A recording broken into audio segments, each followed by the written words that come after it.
Just seeing. Questioner. Okay, let me say something that seems clear right now. This sense of aliveness, beingness, presence, or awareness is here. Following that is awareness of something, whether body, thought, trees, emotions, safety pins, other bodies, etc., but the sense of beingness is primary. Even the eye is a thought.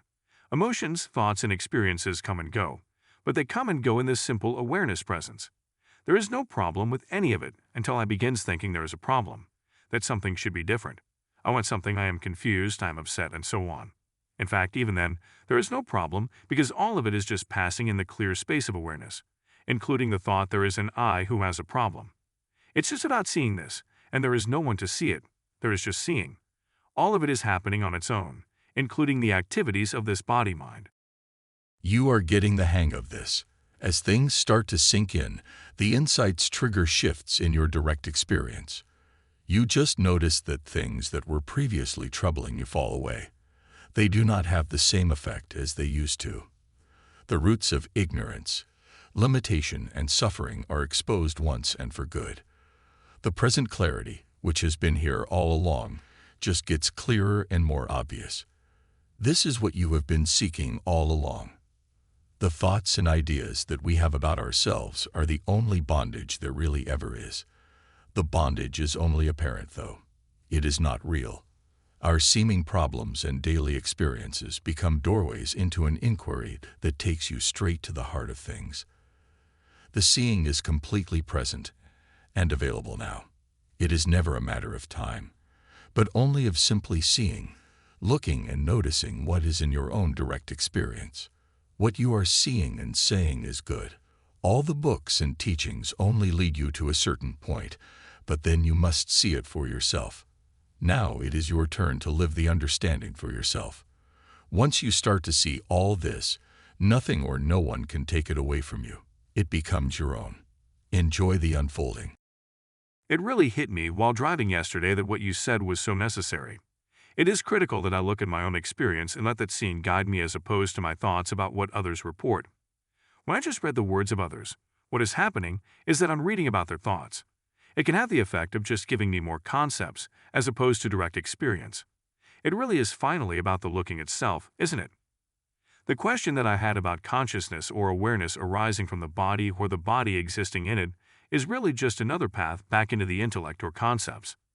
From this perspective now, it looks as if all questions are very tricky and sticky in that they can quickly lead one back into the intellect rather than this openness. However, it also looks like each question points in two directions. One direction back into concepts, thinking or the intellect, and the other direction towards seeing who has the question or who is aware of the question.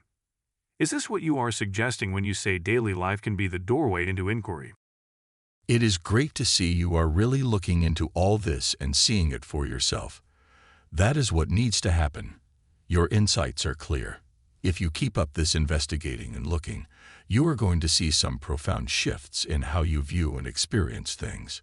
Your actual experience is always the acid test.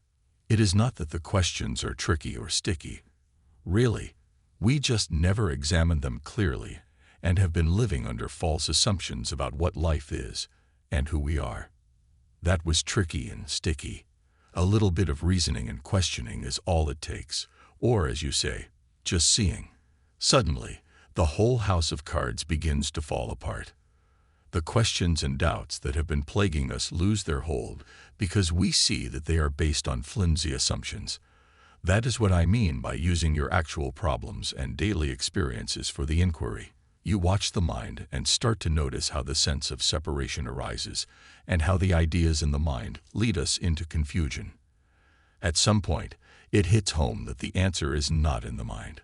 The mind cannot get this, nor can the mind solve basic life questions, the deeper issues. So you stop looking to the mind to provide the answers, and you stop being concerned about its conceptual problems, which are only manufactured out of thin air. They have no real substance. Once you see it, you simply stop going there, to the mind, and you save yourself a lot of confusion and grief. But still you are. Life is. Awareness, intelligence, reality are here, shining in the middle of everything. Your innate happiness and peace come back into focus because they were only covered over by the sense of separation and all the false ideas we used to believe. The childlike wonder and openness of our clearer moments unfolds and widens. Then you notice that this is just the natural state of things. Stay with all this. It will continue to unfold, and the insights will deepen until they become your own. Then you will know for certain, and you will not need any books or teachers to point all this out. You will see it for yourself. From that perspective, books and teachers can only confirm what you already know.